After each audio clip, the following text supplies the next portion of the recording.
Hello, and welcome to our quiet space tonight. Let's shed the burdens of the long day, find a comfortable position, and let our minds gently drift. Perhaps you are lying on your soft bed, feeling the weight of your body gradually melting into the mattress. Take a deep breath. Feel the fresh air fill your lungs, and then exhale slowly, gently, carrying away all remaining tension. Tonight, we will not travel to distant stars or fairy tale lands. Instead, we will embark on a journey through time, returning to one of the darkest, yet also one of the most profoundly transformative periods in human history.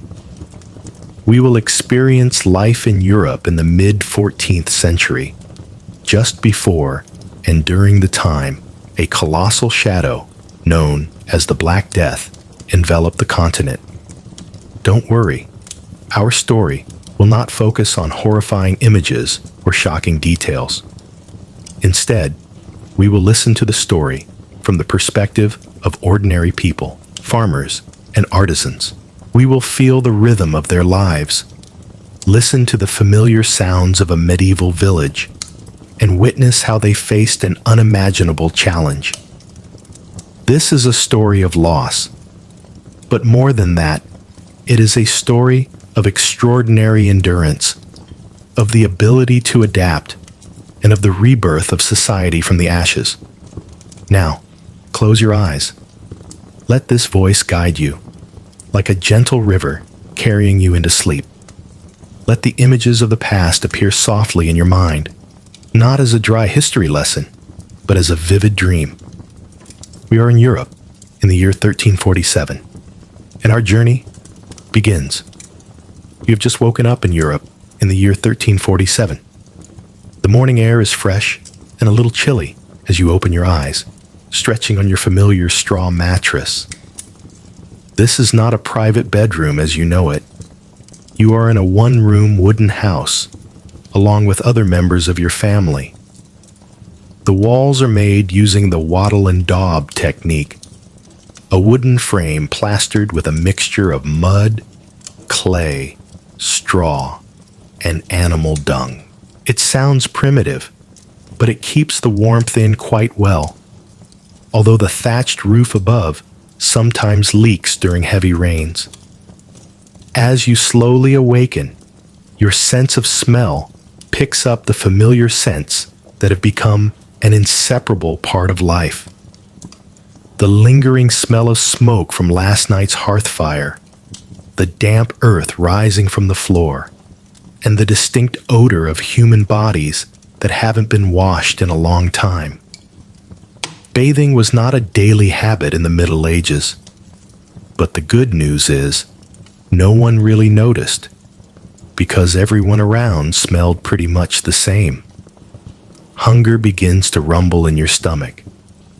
If you're lucky, there might be some bread left over from yesterday, though it may be as hard as a rock by now. You'll soften it by dipping it into some weak ale. That's right, even children drank ale at this time.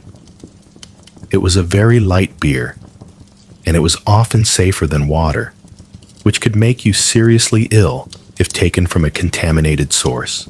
The water from the village wells or nearby rivers and streams was often unsanitary, and boiling water was not a common practice. Ale, having gone through the fermentation process, had inadvertently killed most harmful pathogens, making it a safer choice for daily hydration. Your family is not wealthy, but not destitute either. Your father is a free peasant, renting a small plot of land from the local lord, and your family has a dairy cow, a few chickens, and a small vegetable garden. There is enough to eat as long as the crops don't fail and no disasters strike. Outside your small house, the village has begun to stir. You hear the distant lowing of cattle, the clucking of chickens foraging for food, and the calling of neighbors to one another as they begin their daily work. Most people here are peasants, working the fields that belong to the Lord. Some are free tenants, like your father, paying rent with a portion of their harvest or with cash. Others are serfs, legally bound to the land and required to perform labor for the Lord several days a week. Life in your medieval village has a certain rhythm, a predictable beat. The days are measured by the rising and setting of the sun. The weeks are measured by the church bell calling you to Sunday service. And the years are measured by the changing of the seasons, by the cycle of planting and harvesting. It is certainly a hard life, full of manual labor and uncertainties, but it is the only life you have ever known. Your life is shaped by a rigid social hierarchy known as feudalism. At the top is the king, who theoretically owns all the land. Below the king are the great nobles, dukes, earls, who are granted vast tracts of land in exchange for loyalty and military service. These great nobles, in turn, subdivide their lands among lesser nobles, knights, and local lords. And at the bottom of this pyramid are the peasants, like your family, who make up the vast majority of the population. The lord of the manor where you live, Sir Robert, resides in a sturdy stone house on a hill overlooking the village. He is not a cruel man, but he is strict and demands absolute respect. He has the right to judge minor disputes in the village, collect taxes, and require serfs to work on his land. Alongside the Lord's power is the power of the Church. The Catholic Church was a colossal force in medieval life, influencing every aspect from the spiritual to the political. The parish priest, Father Thomas, is an important figure in the village. He performs the sacraments, from the baptism of newborns to the last rites for the dying. He hears confessions and grants absolution. The church is the center of community life, not just a place of worship, but also where festivals, village meetings, and even small markets take place. People believe that the only path to heaven is through the church, and they willingly pay the tithe, a tenth of their income, to support this institution. To a child like you, the world seems simple and unchangeable. You know your place in society. You will grow up, marry someone from the village, and probably take over your parents' land, living a life similar to theirs. The idea of social mobility, of a peasant becoming a noble, is almost unimaginable. This order is believed to be ordained by God, and to question it is like questioning the will of the Almighty. Everything has its place, and everyone has their role. This stability, though rigid, provides a sense of security and predictability. You know what is expected of you, and you know what will happen tomorrow, next week, and next year. Your family's work is tied to the seasons. In the spring, your father and the other peasants go out to the fields to plow the land, preparing for the sowing season. This work is arduous, often done with wooden plows pulled by oxen. You and the other children follow behind, picking large stones out of the furrows. After sowing the wheat and barley, everyone prays for moderate rains and favorable weather. Summer is a time for tending the crops, pulling weeds, and mending fences. It is also the time for cutting hay in the common meadows, a vital source of food for the livestock during the winter. Autumn is the busiest season of the year, harvest time. The whole village goes out to the fields together, using sickles to cut the golden ripe grain. The work lasts from dawn till dusk, under the late summer sun.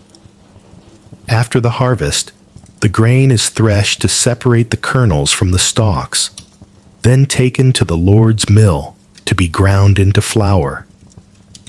The Lord takes a portion of the flour as a fee for using the mill.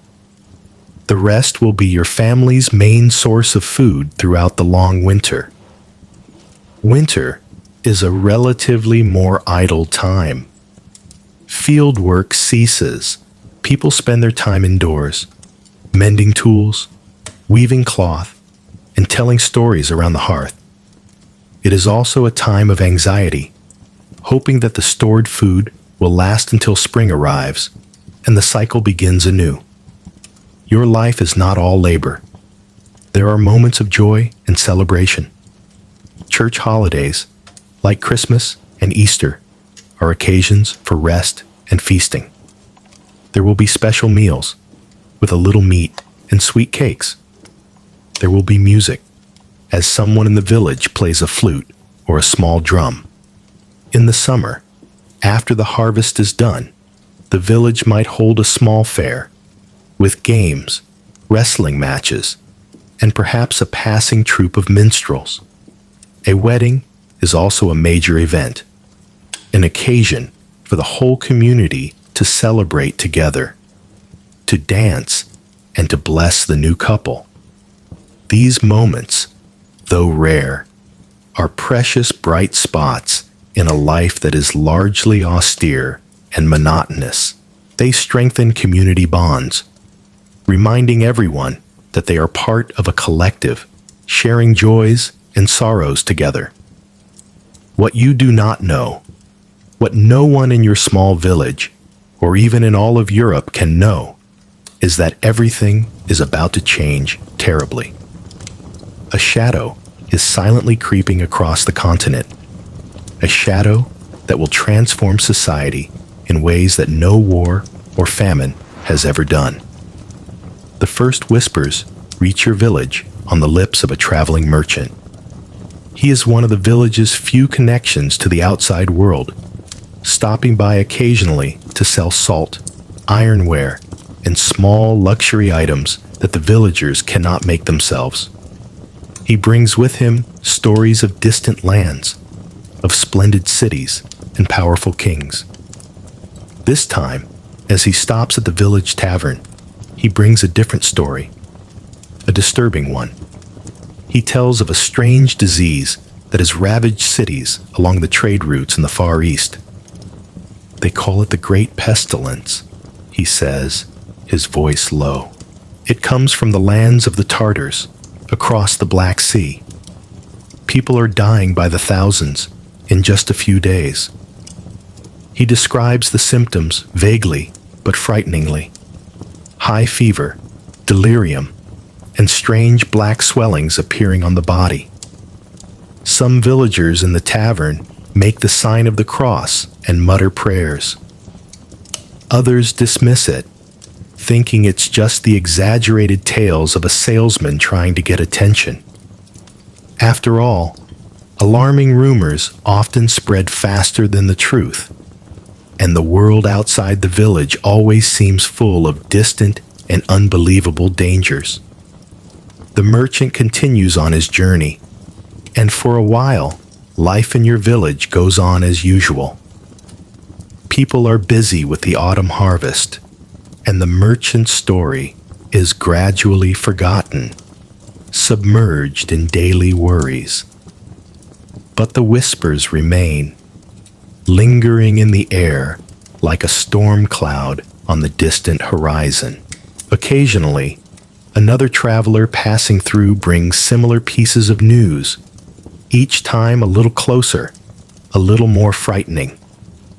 They speak of the city of Kaffa in the Crimea, where the besieging Mongol army used catapults to hurl the corpses of plague-ridden soldiers into the city. They speak of the Genoese merchant ships that fled Kaffa, carrying not only goods, but also the deadly pathogen. By the autumn of 1347, the whispers had become shouts of alarm. The disease had truly arrived in Europe. It was no longer a story from a distant land. It had landed in the Mediterranean ports. News spread along pilgrimage and trade routes, from mouth to ear, each telling becoming more horrific. They said that at the port of Messina in Sicily, 12 Genoese merchant ships had docked. When the locals went aboard to welcome them, they were met with a horrific sight.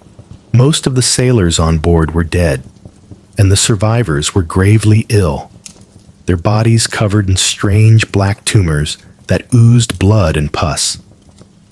The authorities in Messina hastily ordered these death ships to leave the port, but it was too late. The pathogen had found its way ashore. Perhaps it followed the black rats that scurried off the ships, or the fleas hidden in the hastily unloaded cargo. Within weeks, the disease began to spread throughout Messina, sowing death with unprecedented speed and ferocity. From Messina, it quickly spread to other ports like Genoa and Venice in Italy and Marseille in France. The port cities, bustling centers of trade and exchange, had unwittingly become wide-open doors for the pandemic to flood into Europe. Hearing this news, a real fear began to creep into your village. Italy and France seemed far away, but everyone knew that the world was connected by the invisible threads of trade and travel. A pilgrim from your village could go to Rome. A wool seller could take his goods to the fairs in Flanders, where he would meet Italian merchants. No place was completely isolated. Your mother, a devout woman, spent more time in the church, praying for the protection of the Virgin Mary and the saints. Your father became quiet and worried, checking the food stores as if a famine were about to strike. No one really knew what they were facing, but instinct told them that something very bad was coming. In the village, people began to prepare as best they could, though no one really knew what they were preparing for. Some stocked up on extra food, fearing that trade would be disrupted.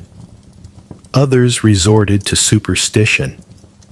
They hung bunches of garlic and strong-smelling herbs on their doorways, believing that the strong odors could ward off the bad air, or miasma, they thought caused the disease. The most prevalent medical theory at the time, based on the writings of ancient Greek and Roman physicians like Hippocrates and Galen, held that disease was caused by an imbalance of the four humors in the body: blood, phlegm, yellow bile, and black bile. Another theory suggested that the plague was spread by miasma, or polluted air, rising from decaying organic matter. The village healer, an old woman named Alara, whose knowledge of herbs had been passed down through generations, was busy collecting and preparing her remedies. She prepared poultices from roots, teas from leaves, and fumigants from fragrant resins. She believed that keeping the body balanced and the air pure was the key to fighting off illness. Although these methods had no effect on the plague bacteria, they gave the villagers a sense that they were doing something, that they were not completely helpless against the invisible threat. The village elders met at the church to discuss what to do. Some suggested closing the village to all outsiders, letting no one in and no one out. Others argued that was impossible. The village needed salt from the merchants and a blacksmith to repair their tools.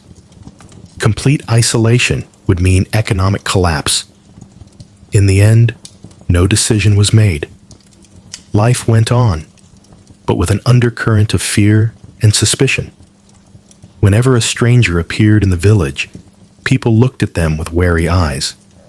A cough or a sneeze from a neighbor was enough to cause a flicker of panic. The cozy, trusting community atmosphere began to crack under the weight of fear of an enemy they could not see, could not understand, and could not fight. By the cold months of winter, 1348, the disease had crept deeper into the continent. It was no longer confined to the port cities. It followed the rivers, the trade routes, and the pilgrims, reaching smaller towns and villages. A neighboring village, only half a day's walk from yours, reported several sudden and mysterious deaths. The victims suffered from high fevers, complained of a terrible thirst, and developed strange black swellings in their armpits and groins. Few survived more than 3 days after the first symptoms appeared. The fear in your village was now palpable. It was no longer a distant rumor. It was at the doorstep. Then one crisp spring morning, as the first flowers began to bloom, a young man named William, who worked at the village mill, did not show up for work. He was a healthy lad, always cheerful and hard-working.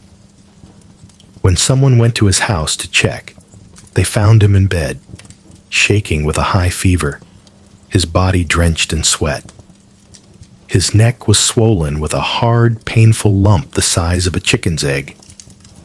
His mother was sobbing beside him, trying to cool his forehead with damp cloths.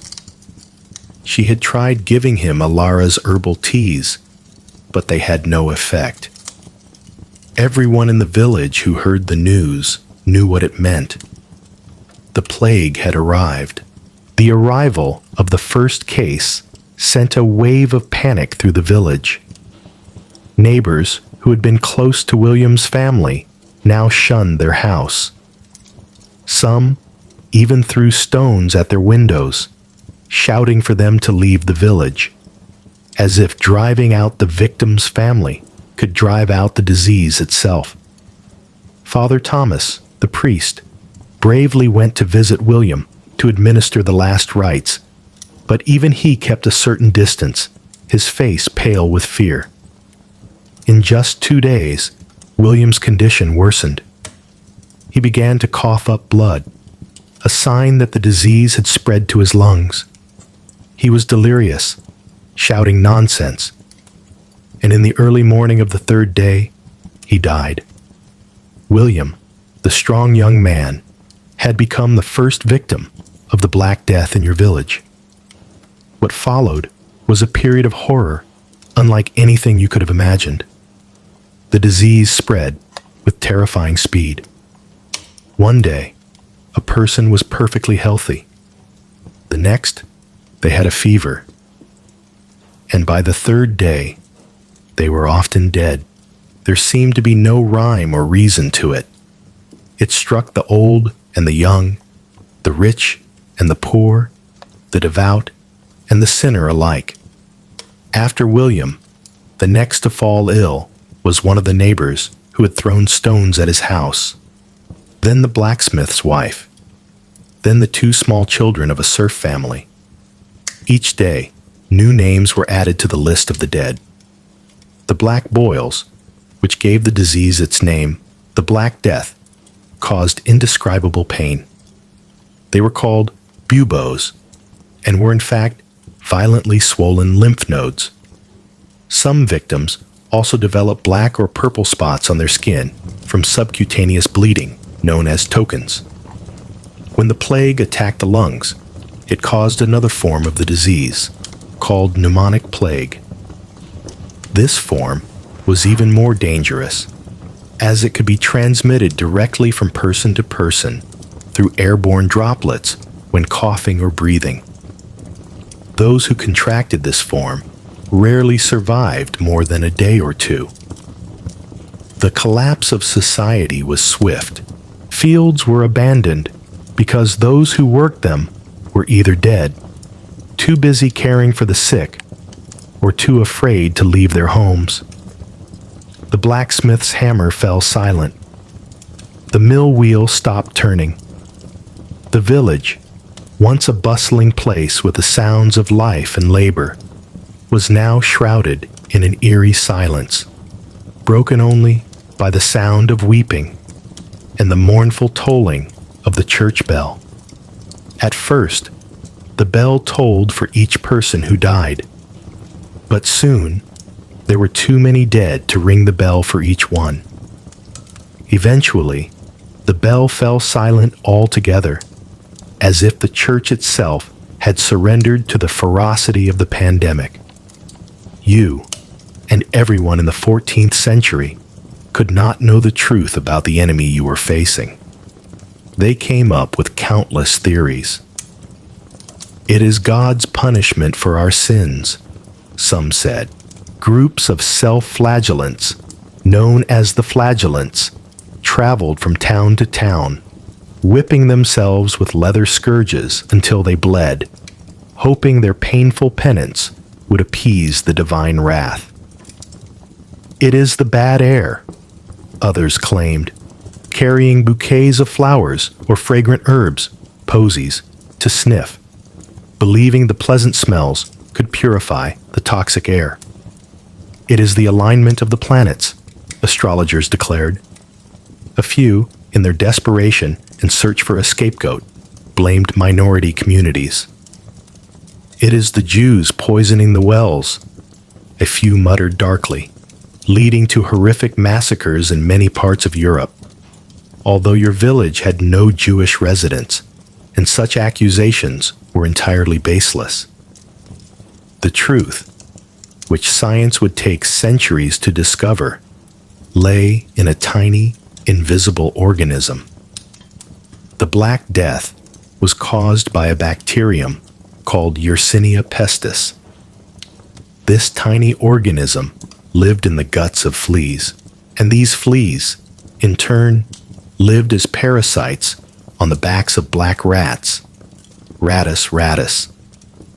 These rats, stowaways on merchant ships and frequent companions in the crowded, filthy towns and villages of the Middle Ages, had unwittingly become the vehicles for transporting death across continents. When an infected flea bit a human, it would regurgitate the bacteria into the wound. The bacteria would then travel to the nearest lymph node, multiply rapidly, and cause the painful, swollen buboes. This was bubonic plague. If the bacteria entered the bloodstream, it caused septicemic plague, and if it reached the lungs, it caused pneumonic plague, the most contagious form. But you knew none of this. All you knew was that people all around you were dying, and nothing seemed to be able to stop it. This ignorance made the horror all the more profound. Your enemy was invisible, unpredictable, and seemingly omnipotent. It followed no logic, you knew. It would strike one person in a family and spare the others. It would sweep through one house and skip the one next door. Its terrible randomness made people feel completely helpless, as if they were just pawns in a cruel game of fate or of an angry god. Fear changed how people treated each other. Social bonds, the very foundation of village life, began to disintegrate. This terror, wrote an Italian writer named Boccaccio about the plague in Florence, was of such a sort that brother forsook brother, uncle his nephew, sister her brother, and oftentimes wife her husband. Nay, what is more, and scarcely to be believed, fathers and mothers were found to abandon their own children, untended, unvisited, to their fate, as if they had been strangers. These words, though written about a great city, reflected the reality in your small village. People with healthy family members might slam the door on neighbors who came begging for help. Those with sick relatives often found themselves completely ostracized, left to their fate. Some, in desperation, fled. They abandoned their homes, their fields, and even their sick loved ones, hoping that moving to the more remote countryside would protect them from the disease. But often, they only carried the pathogen with them, spreading it to previously safe communities. Others shut themselves in their homes, trying to completely isolate themselves from the outside world. They refused to speak to anyone and only accepted food left on their doorstep. But even these extreme measures were often ineffective. The rats and fleas could easily infiltrate the most well-guarded houses. Your family had been lucky so far. Although the plague raged around you, no one in your family showed any signs of illness. But you lived in constant fear. Every morning you woke up, the first thing you did was look at the faces of your parents and siblings, searching for any sign of fever or fatigue. Every cough or sneeze made your heart clench. You had heard horrific stories of entire families being wiped out in just a few days in neighboring villages, of children being orphaned only to die a few days later, of lovers separated by death just hours after vowing to be together forever. Your luck seemed to be a fragile reprieve, a roll of the dice that couldn't last forever in a world where the Black Death seemed to be winning. Not everyone fled or surrendered to fear. Amidst the chaos and despair, there were still acts of extraordinary courage and compassion. Father Thomas, the village priest, though terrified, continued his work. He went from house to house, administering the last rites to the dying, bringing spiritual comfort to the suffering. He knew that each such contact could be a death sentence for himself, but he believed it was his sacred duty. Many priests across Europe died this way, their mortality rate much higher than that of the general population. Those who stayed and performed their duties became the silent heroes of the pandemic. Ilara, the village healer, also worked tirelessly. Her herbal remedies could not cure the plague, but she could help alleviate the symptoms, reducing fevers with cool teas and soothing the painful swellings with poultices. More importantly, her calm and experienced presence brought comfort to panicked families. She sat by the bedsides of the sick, held their hands, and spoke gentle words of encouragement. She did not have the protection of faith like Father Thomas, only her knowledge of plants and a kind heart. She was also one of the few who seemed immune to the disease, despite constant contact with the sick. The villagers whispered that she was protected by the spirits of the forest, or perhaps she had made some deal with supernatural forces. And then there were the ordinary people, neighbors who overcame their own fear to help others.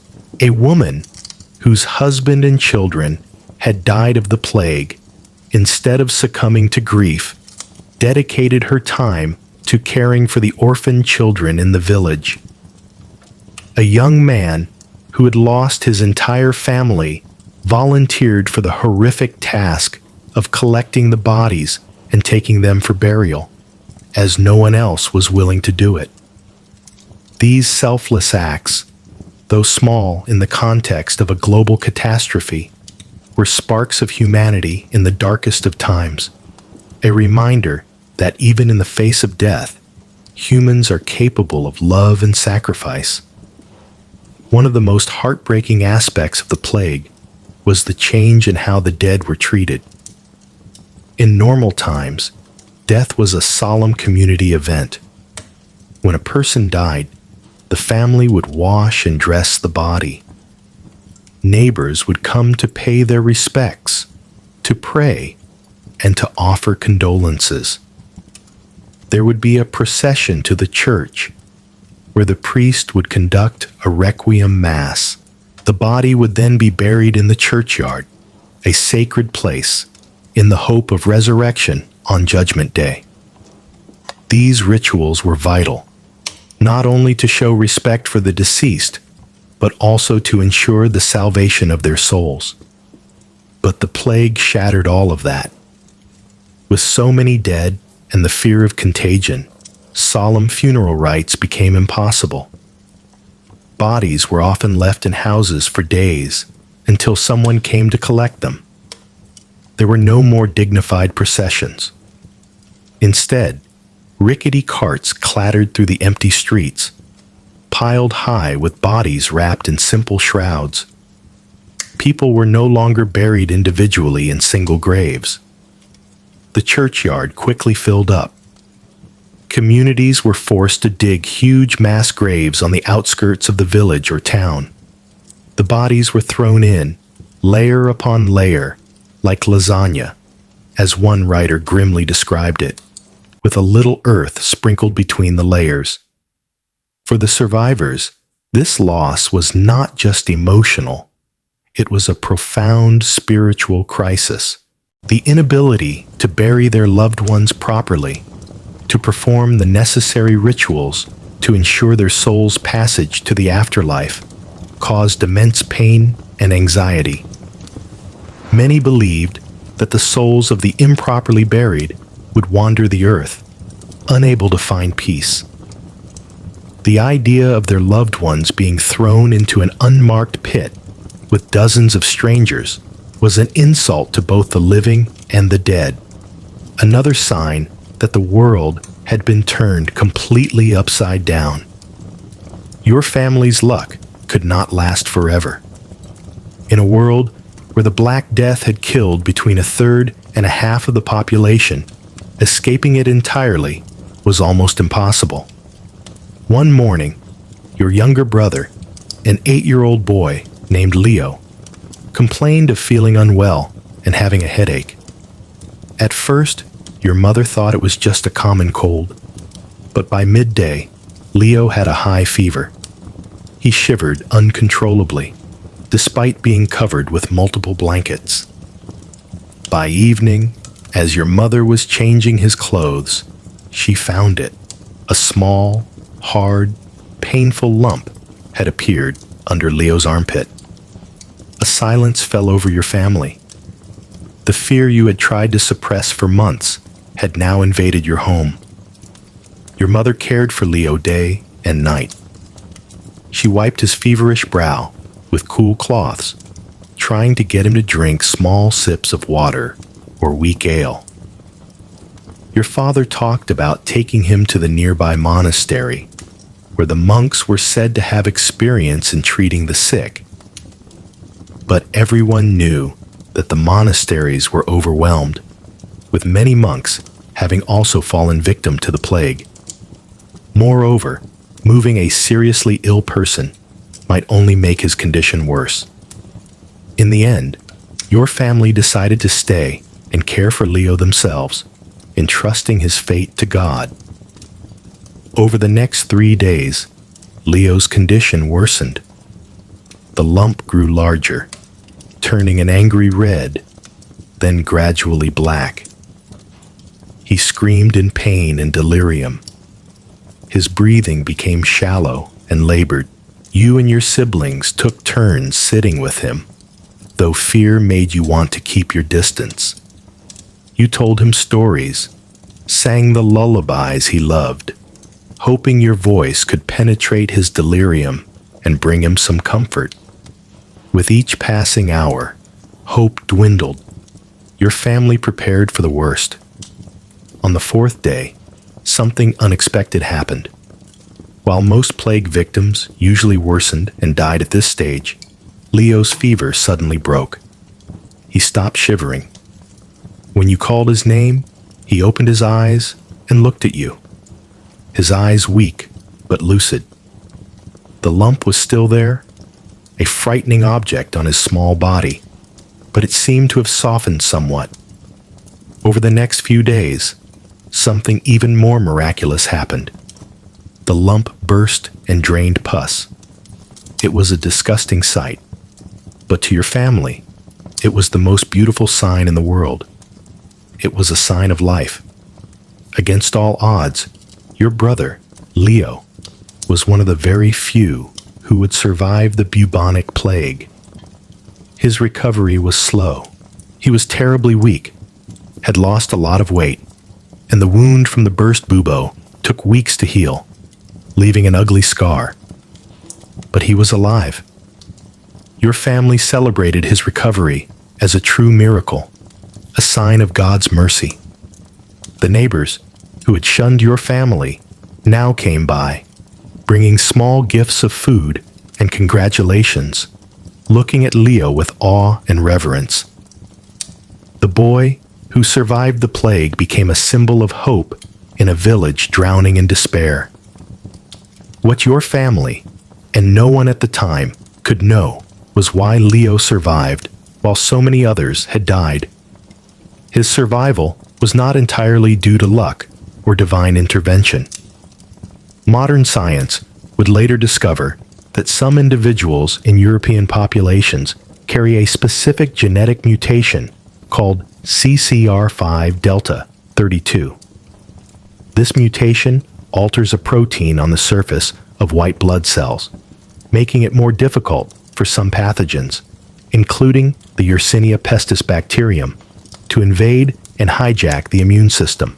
Your brother most likely carried this protective mutation, a lucky draw in the genetic lottery. The Black Death, in its cruelty, had unwittingly acted as a powerful force of natural selection, increasing the frequency of this mutation among the survivors and their descendants.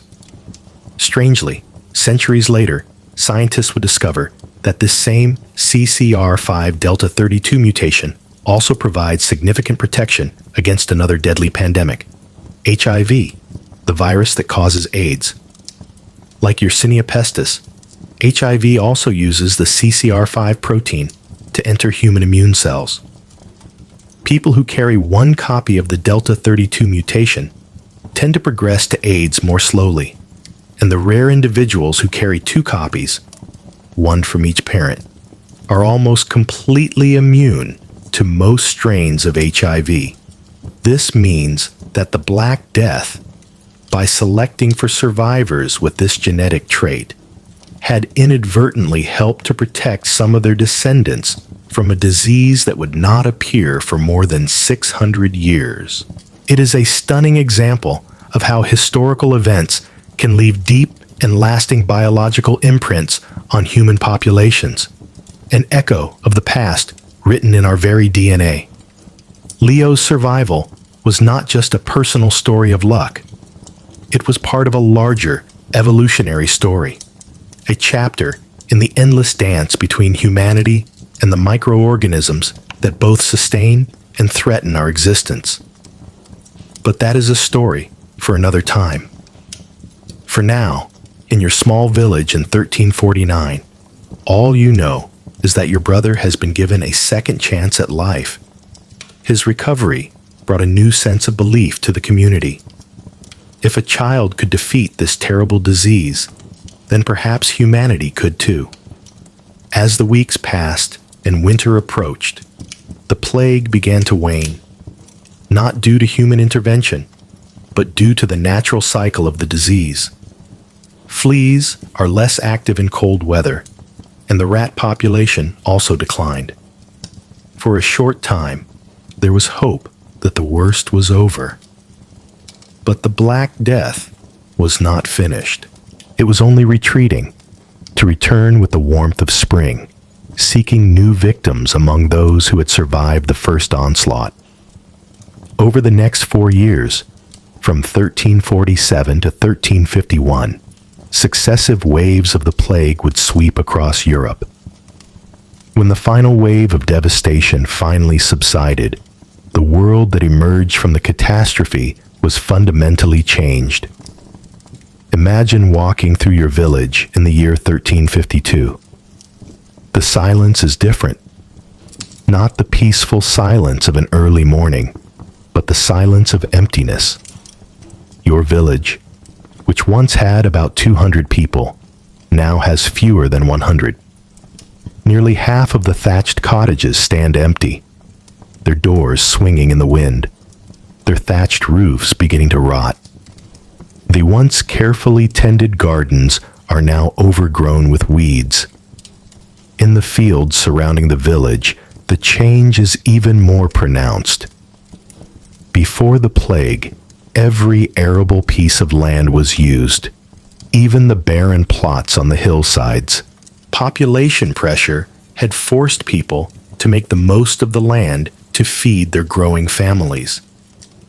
Now, with half the mouths to feed gone, land was suddenly abundant.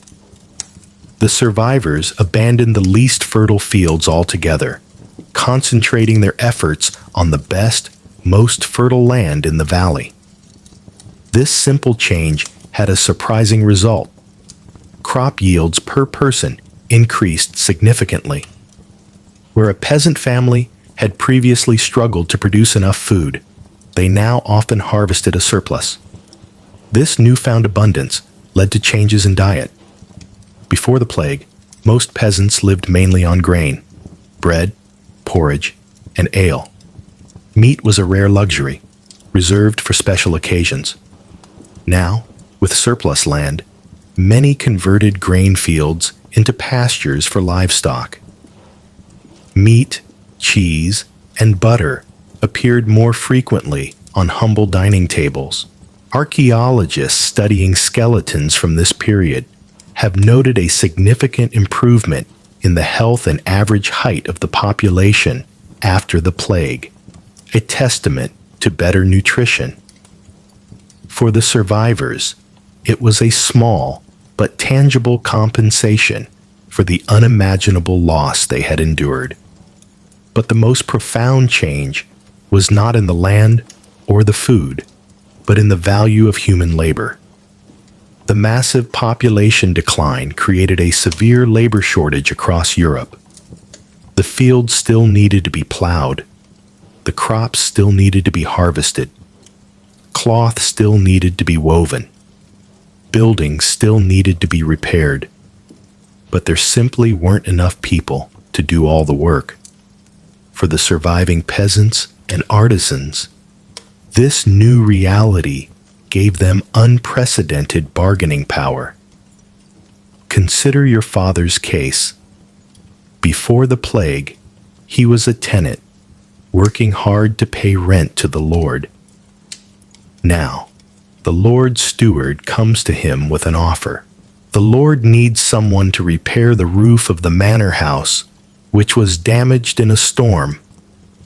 With so many carpenters in the region dead, your father is one of the few left with the necessary skills. He was able to demand a wage 3 times higher than before, and the steward had to reluctantly agree. Similarly, the farm laborers who worked the Lord's fields could now demand higher wages or better working conditions. If the Lord refused, they could simply leave, knowing that neighboring manors were also desperate for workers and willing to make better offers. For the serfs, who were legally bound to the land, the plague offered an unexpected path to freedom. Many lords, in a desperate attempt to keep their fields cultivated, offered to free the serfs who were willing to stay and work. Others found that they could simply run away. With the social chaos and the authorities' own manpower shortage, catching runaway serfs became nearly impossible. Thousands left the manors where their families had been bound for generations, moving to towns or other lands in search of a better life. The system of serfdom, the foundation of feudal society for centuries, began to crack and crumble. These rapid changes deeply alarmed the nobility and the ruling classes. They saw the traditional social order, which had guaranteed their position and wealth, being threatened. They complained that the peasants had become lazy and arrogant, that they demanded exorbitant wages and refused to work unless their conditions were met. They were horrified to see common laborers wearing finer clothes and eating heartier meals, things that were previously reserved for the elite. Across Europe, governments tried to intervene to stop this tide of change. They enacted laws to freeze wages at pre-plague levels and to force laborers to accept the old working conditions. In England, the government issued the Ordinance of Laborers in 1349 and the Statute of Laborers in 1351. These laws set maximum wages for different types of jobs and punished both employers who paid more and workers who demanded more. France, Spain, and other countries enacted similar legislation. However, these efforts largely failed. The laws of economics were simply stronger than royal decrees. The labor shortage was too severe. Enforcing these laws proved nearly impossible, especially in rural areas. Lords and landowners, though theoretically in favor of wage controls, were often the first to break them secretly to attract scarce workers. Laborers also developed creative ways to circumvent the laws. A carpenter might agree to work for the official legal wage, but receive an additional gift of food, clothing, or free lodging. The tension between an increasingly confident working class and a nobility trying to cling to the past would simmer for decades, eventually erupting into peasant revolts across Europe. The devastation of the Black Death not only shook the economic and social structures, but also the ideological foundation of the medieval world, the Catholic Church. For centuries, the Church had been the center of life, providing spiritual comfort, a moral framework, and the promise of eternal salvation. But in the face of a catastrophe of unprecedented scale, the Church's power and prestige were severely damaged. Many people began to ask difficult questions. If the plague was God's punishment, why did it strike the devout and the sinful alike?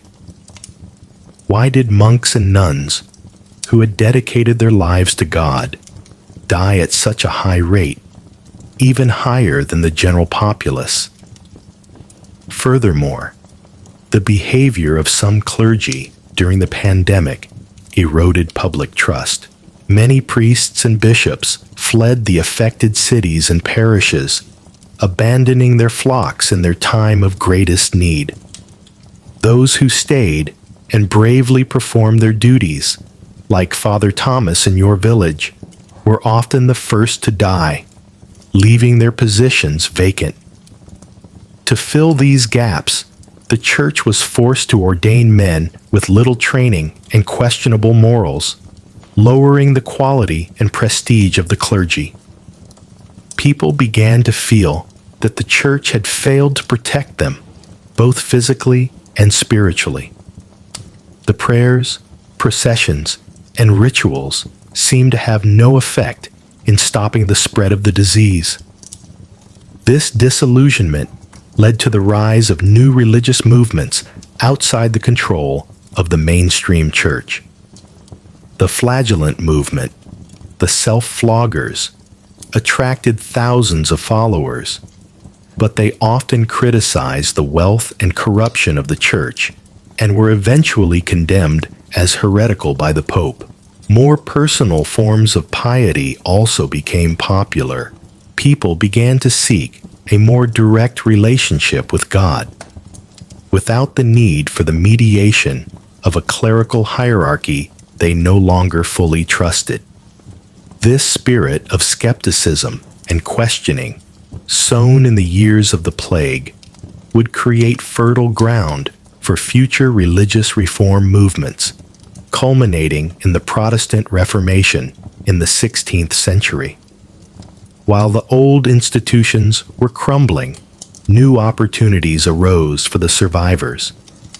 In the towns and cities, where the death rate was particularly high, the labor shortage was even more severe than in the countryside. Housing, previously scarce and expensive, suddenly became plentiful and affordable.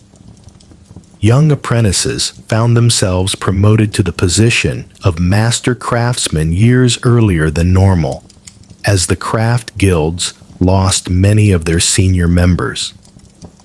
The guilds, which were conservative and exclusive organizations, were forced to relax their rules to attract new members and stay in business. Women, who were traditionally excluded from most professions, also found new doors opening for them. With so many men dead, women often had to take over the family businesses, shops, workshops, and even large trading operations. Widows, instead of remarrying quickly, as they had before, were now more likely to maintain their economic independence. Although these opportunities for women would gradually narrow as the population recovered, for several generations after the plague, women in many parts of Europe enjoyed a greater degree of economic and social freedom than before. The accumulation of wealth also changed.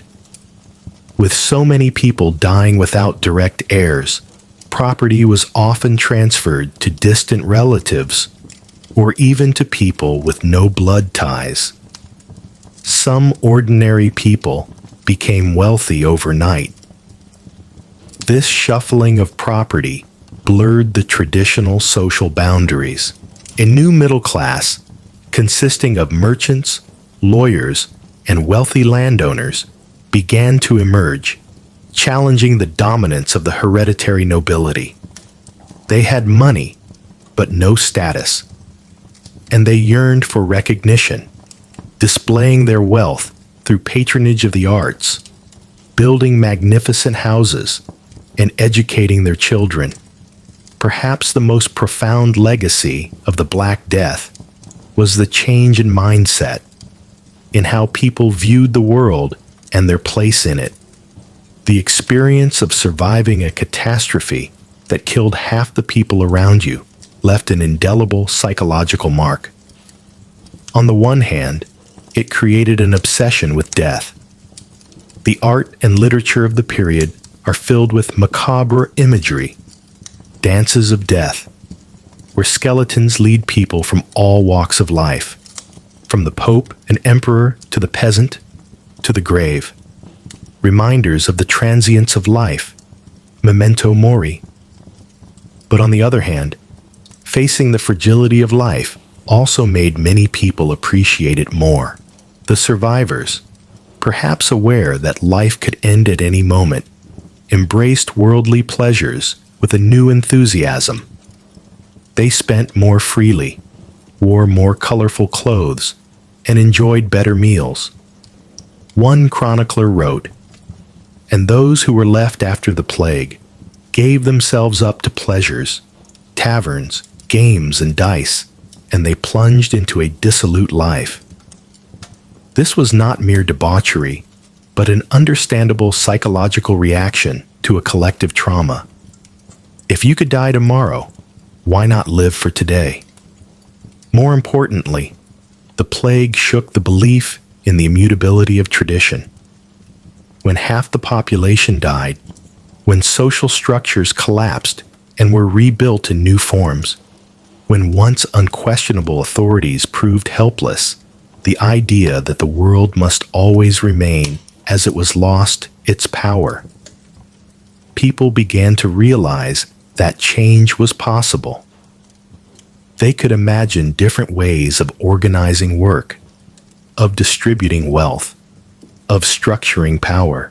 This expansion of the imaginable was one of the most important legacies of the Black Death, setting the stage for the profound transformations of the Renaissance, the Reformation, and ultimately the birth of the modern world. The tension between an increasingly confident working class and a nobility trying to cling to their old power and privileges simmered for decades after the first outbreak of the plague. The laws controlling wages and restricting the movement of peasants, though largely ineffective, remained a source of deep resentment. The workers felt that they had survived a terrible catastrophe and deserved to enjoy the fruits of their labor in a new world where their skills were more valuable than ever. The nobility, in contrast, felt that the natural order of society was being turned upside down, and they had the right to maintain their status and wealth at all costs. In England, the situation became particularly tense in the late 14th century. The long and costly Hundred Years' War with France led the government to impose increasingly heavy taxes on the populace. In 1377, 1379, and again in 1380, the government imposed a poll tax, levied on every adult regardless of their income. For the poor peasants and artisans, this tax was an unbearable burden. It was seen as grossly unfair, an attempt by the wealthy ruling class to shift the financial burden of the war onto the shoulders of those least able to pay. The poll tax of 1380 was the last straw. In May 1381, when royal tax officials arrived in the village of Fobbing in Essex to investigate why the people there had not paid their taxes, they were attacked and driven away by the villagers. This incident ignited a fire of rebellion that spread rapidly throughout southeastern England. Thousands of common people, peasants, artisans, and even some lower-ranking clergy took up arms, attacking the manners of the nobility, burning debt records and court rolls, and killing royal officials and lords whom they hated. The peasants' revolt in England had begun. The revolt quickly found its leaders. A man named Wat Tyler, a Tyler from Kent, emerged as a talented and charismatic military leader. He gathered a huge peasant army and began to march on London. With him was Jack Straw, another leader from Essex, and perhaps the most influential ideological figure of the revolt, a radical priest named John Ball. John Ball had been imprisoned multiple times for his sermons, in which he criticized the wealth of the church and called for an egalitarian society. John Ball's most famous sermon, said to have been delivered to a large crowd of rebels at Blackheath, just outside London, captured the revolutionary spirit of the moment. He posed a simple but powerful question. When Adam delved and Eve span, who was then the gentleman? With this question, he challenged the entire foundation of feudal society. He argued that from the beginning, in the Garden of Eden, all people were created equal. The division between noble and commoner, between master and servant, was not ordained by God, but was the result of the unjust oppression of wicked men. He called on the rebels to cast off the yoke of bondage and establish a society where all things were held in common, with no serfs or nobles. These radical ideas, fueled by decades of economic grievances and the newfound confidence of the working class after the plague, inspired the rebels. They were not simply protesting an unjust tax. They were demanding a fundamental change in the structure of society. They believed they were fighting for a more just world, a world that better reflected the original teachings of Christianity. When the peasant army marched on London in June 1381, they carried not only crude weapons, but also a vision of a new social order. When the rebels arrived in London, the city fell into chaos. Many of the common people of London sympathized with them and opened the city gates. The rebels attacked the symbols of power and oppression. They burned the Savoy Palace, the magnificent residence of John of Gaunt, the king's powerful uncle. They stormed the Tower of London, dragged out and beheaded the Archbishop of Canterbury, who was also the chancellor and the treasurer. The young king, Richard II, only 14 years old, was forced to retreat to safety. The king agreed to meet the leaders of the revolt at Mile End. Here, Wat Tyler presented their demands: the end of serfdom, freedom of trade for all, and a pardon for all who had participated in the revolt. The king, in an attempt to buy time, agreed to most of these demands. Many of the rebels, believing they had won, began to disperse and return home. But Wat Tyler and a core group remained, not fully trusting the king's promise and wanting further concessions. The second meeting took place at Smithfield. During this tense confrontation, an argument broke out. The mayor of London, William Walworth, drew his sword and stabbed Wat Tyler. One of the king's squires then finished him off. The death of their leader left the rebels shocked and disoriented. The young King Richard II bravely rode out before the panicked crowd, declaring, "I am your king, I will be your leader," and promised to meet their demands if they dispersed peacefully. Deceived by the king's promise, the remaining rebels withdrew. Soon after, the authorities gathered their forces and carried out a brutal crackdown. John Ball and the other leaders were captured and executed. The peasants' revolt was crushed in blood. Although the revolt failed militarily and its demands were immediately rejected, it left a lasting legacy. It showed the ruling class the depth of popular discontent and the potential power of an organized working class. The nobility and the government became more cautious about imposing heavy taxes and trying to enforce labor laws too harshly. The poll tax was never imposed again in England in the same way. More importantly, although serfdom was not immediately abolished by decree, its decline was accelerated. The lords, fearing another revolt, became increasingly willing to commute the labor services of their serfs into cash rents and to grant them more personal freedoms. Within a generation of the revolt, serfdom had all but disappeared in England. The revolt may have lost the battle, but it contributed to winning the long war against feudalism. The English Peasants' Revolt of 1381, as well as similar uprisings in France, the Jacquerie, 1358, and elsewhere in Europe, were a direct expression of the changed world after the Black Death.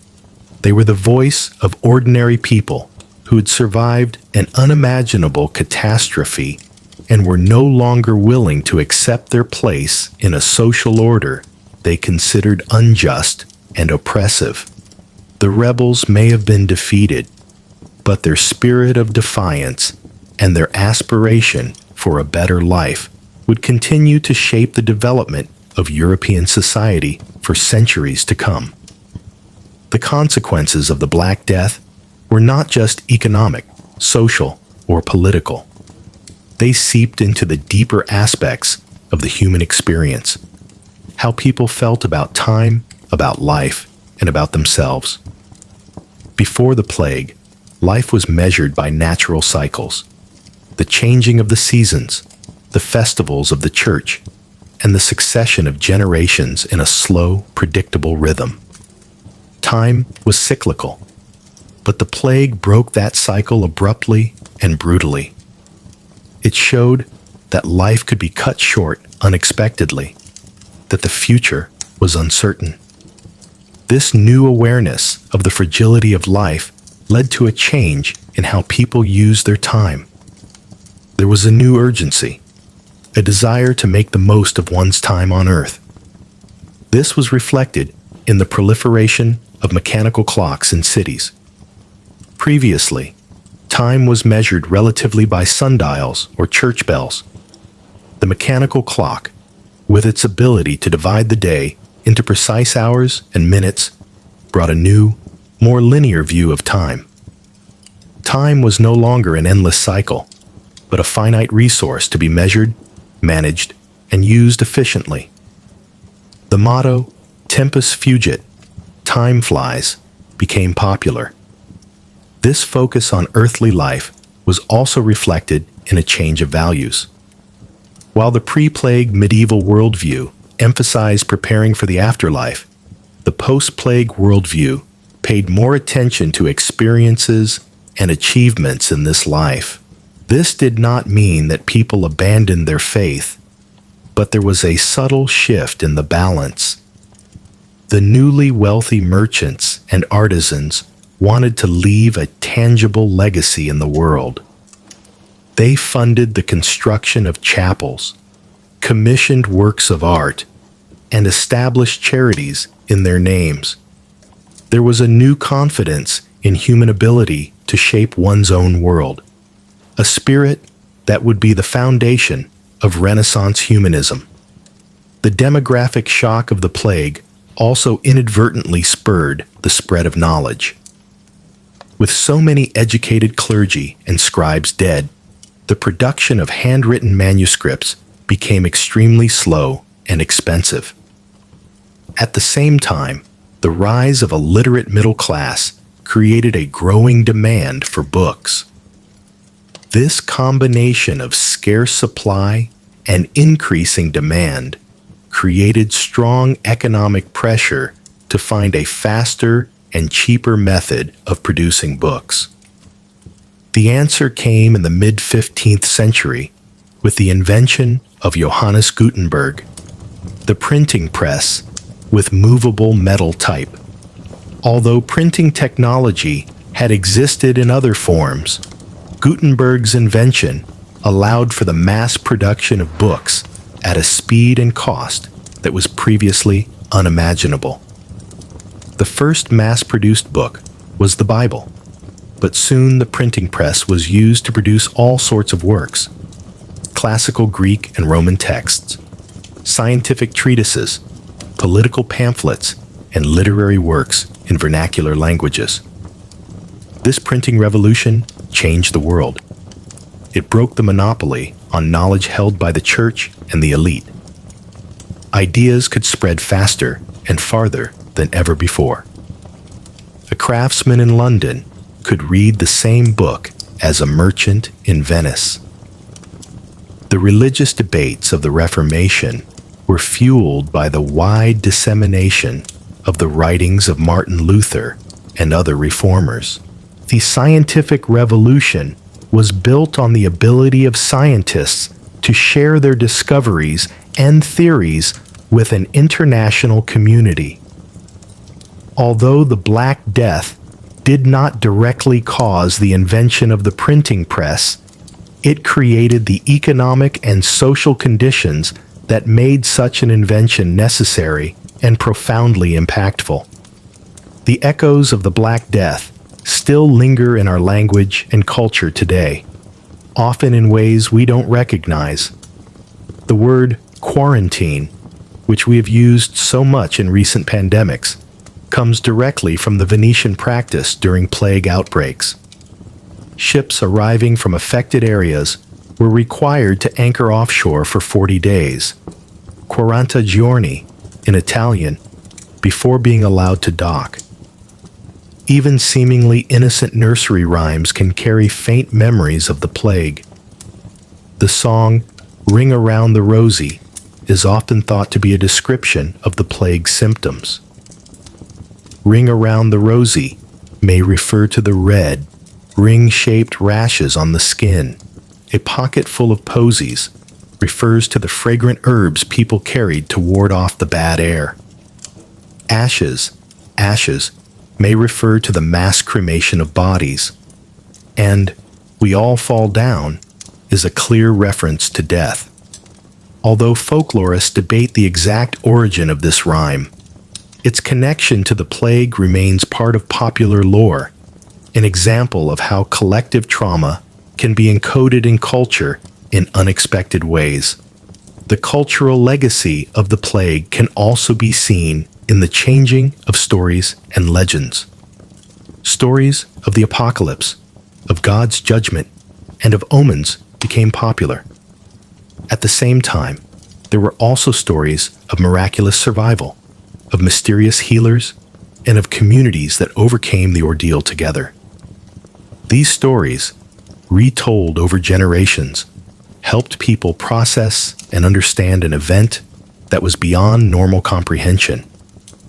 They became part of a shared cultural treasury, shaping how future generations would think about disaster, survival, and human resilience.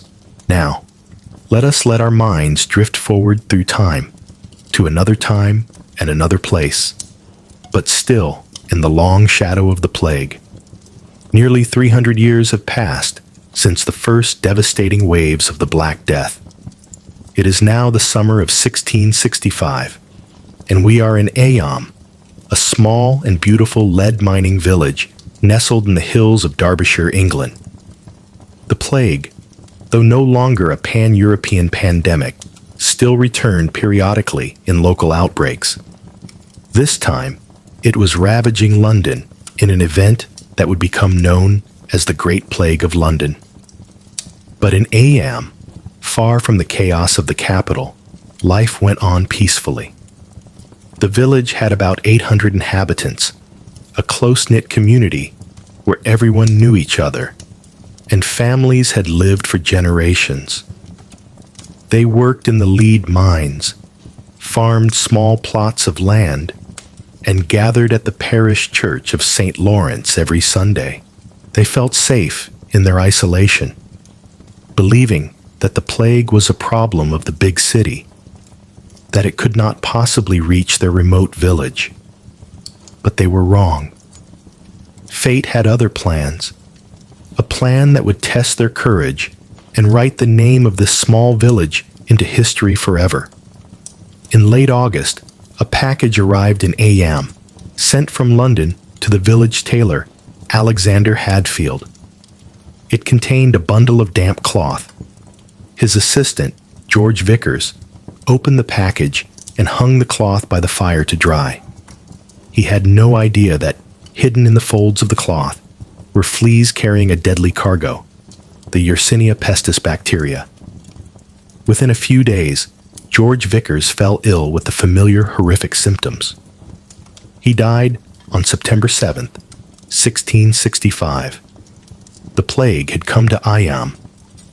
After Vickers' death, the plague began to spread slowly but surely through the village. By the end of October, another 28 villagers had died. Panic began to set in. The natural reaction, as in London and elsewhere, was to flee. Those who could afford it began to prepare to leave the village, seeking refuge in the surrounding countryside until the danger had passed. Had they done so, they would have almost certainly carried the plague with them, spreading it to neighboring towns and villages like Sheffield and Manchester. It was at this critical moment that two men stepped forward with an extraordinary proposal.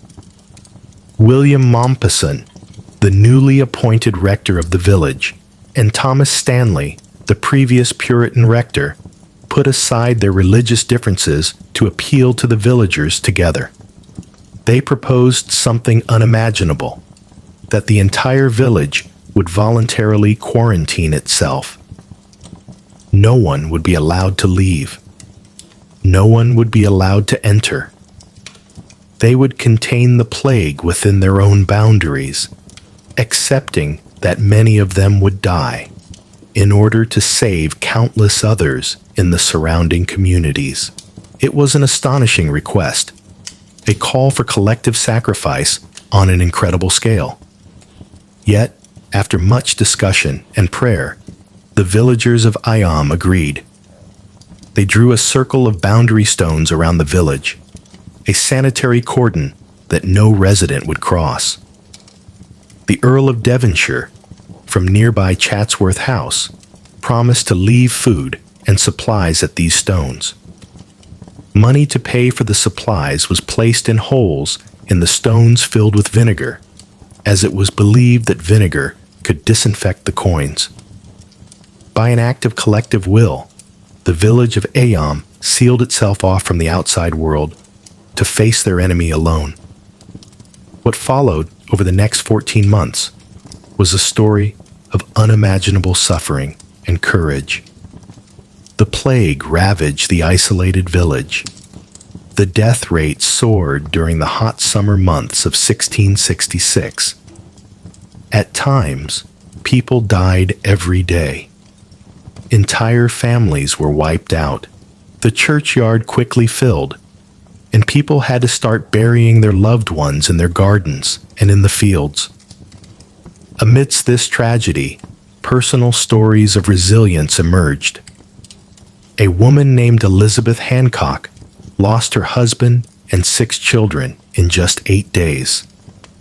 With no one daring to come near to help, she dragged each body herself to a field near her home and buried them. Incredibly, despite direct contact with the bodies, Elizabeth Hancock never contracted the disease. She was one of the lucky survivors, perhaps carrying a genetic protection. Rector Mompesson, who had proposed the quarantine, paid a terrible personal price. His wife, Catherine, who had stayed by his side, contracted the disease and died in August 1666. Though heartbroken with grief, Mompesson continued to serve his community. He moved the church services outdoors to a natural amphitheater called Cucklet Dell, where people could stand far apart from each other, an early form of social distancing, to reduce the risk of infection. Even in the darkest hours, the community tried to maintain their faith and their solidarity. In the grim isolation of Ayam, personal lives continued, bringing both love and tragedy. One of the most moving stories is that of Emmett Siddall and Roland Torre, a young couple in love.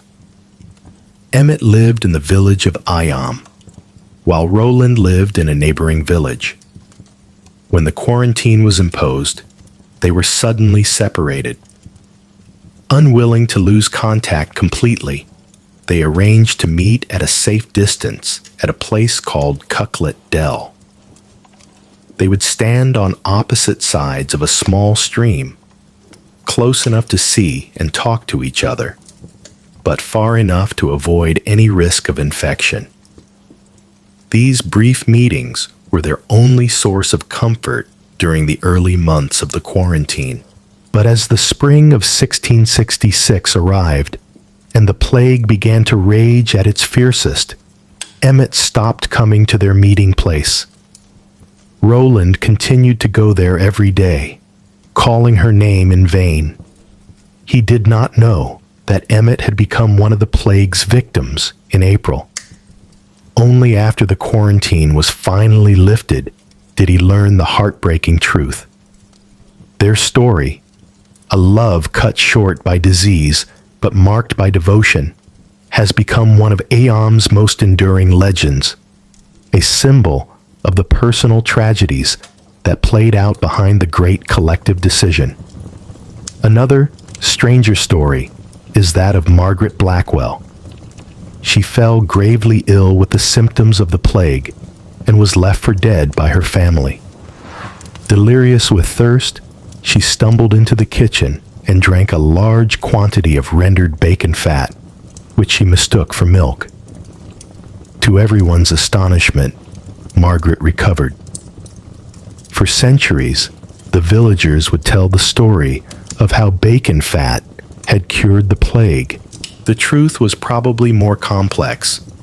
She may have had a natural resistance to the disease, but the legend shows how desperate people were to find any remedy, any glimmer of hope in the fight against death.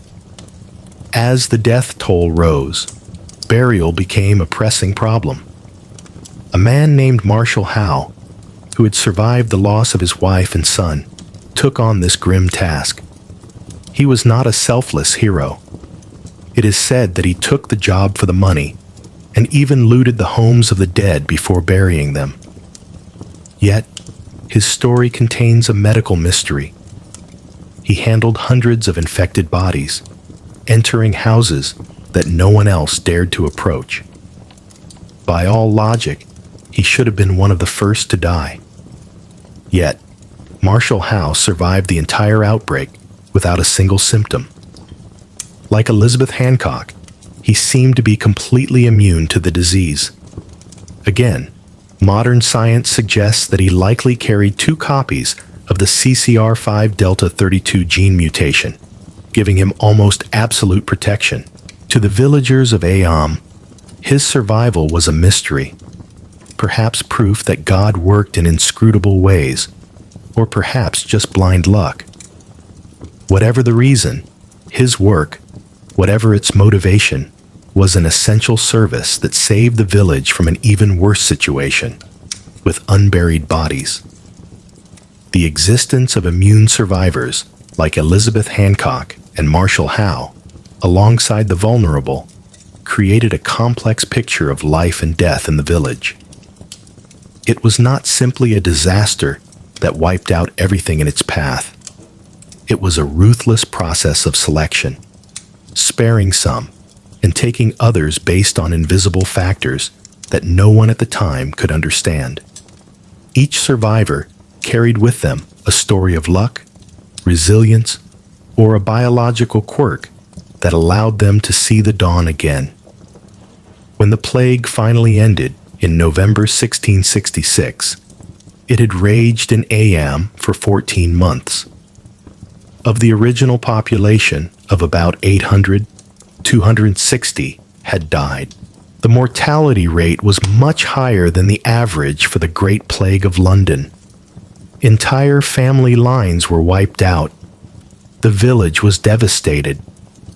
But their sacrifice was not in vain. The plague had been contained within the boundaries of Ayam. The surrounding communities, including the growing major cities, were spared the devastation. Thousands, perhaps tens of thousands, of lives were saved by the courageous decision of one small village. In the quiet aftermath, the survivors began the long and painful process of rebuilding their lives and their community. They could not have known the legacy they had created. They could not have imagined that 3.5 centuries later, their story would still be told as an extraordinary example of courage and self-sacrifice for the common good. They could not have known that future scientists would study their descendants to learn about the genetics of disease resistance. They only knew that they had survived an unimaginable ordeal, and now they had to find a way to go on living. The story of Ayam is not just a footnote in the history of the plague. It is a powerful testament to the human capacity to make difficult moral choices in the face of disaster.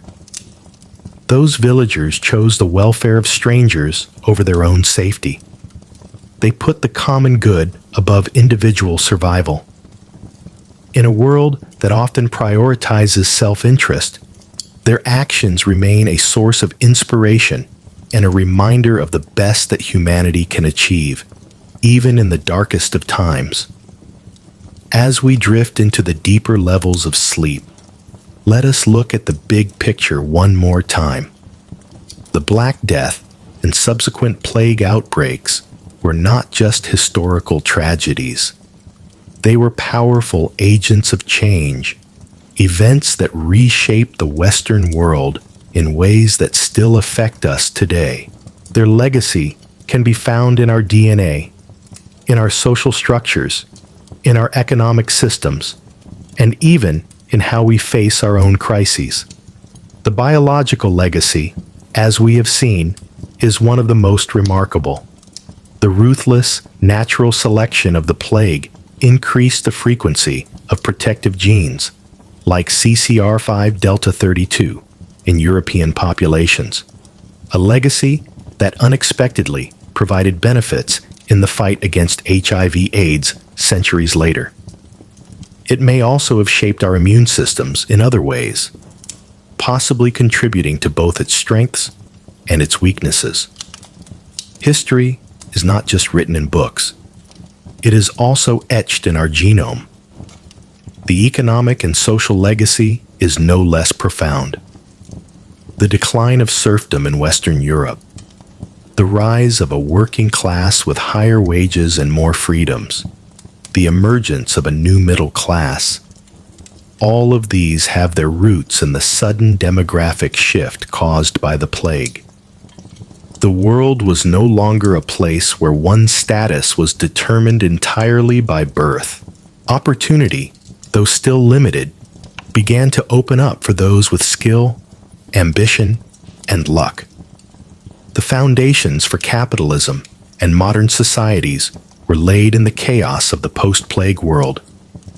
The story of the Black Death also offers valuable lessons for our own time. It shows how vulnerable societies are to infectious diseases and how quickly pandemics can spread in a connected world. It also shows the importance of public health measures.